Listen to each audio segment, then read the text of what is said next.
నమస్కారం 6 టీవీకి స్వాగతం. నేను సహన. వెదర్ రిపోర్ట్ లో భాగంగా రెండు తెలుగు రాష్ట్రాలలో వాతావరణ ఉష్ణోగ్రతలు ఎలా ఉన్నాయో తెలుసుకుందాం. ముందుగా తెలంగాణ రాష్ట్రంలో వాతావరణ ఉష్ణోగ్రతలు ఎలా ఉన్నాయో చూసేద్దాము. Let's start.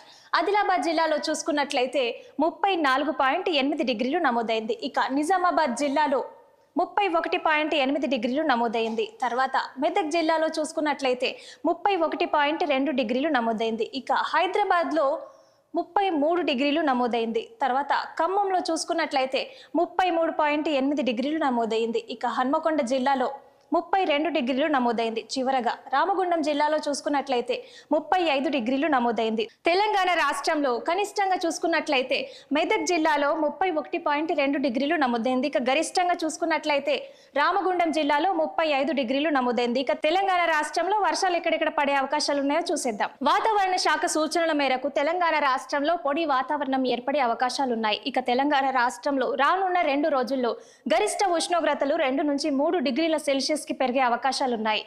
వాతావరణ ఉష్ణోగ్రతలు ఎక్కువగా ఉండటం వలన ప్రజలు తగు జాగ్రత్తలు తీసుకోవాలని వాతావరణ శాఖ హెచ్చరిస్తోంది.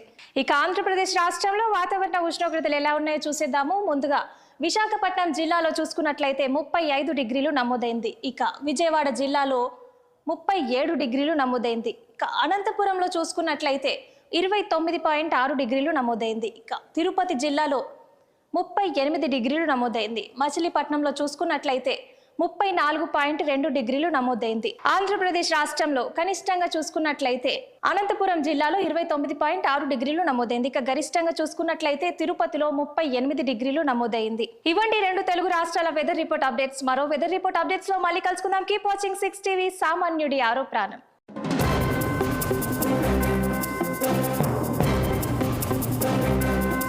జిల్లా స్థాయి వార్తల నుండి జాతీయ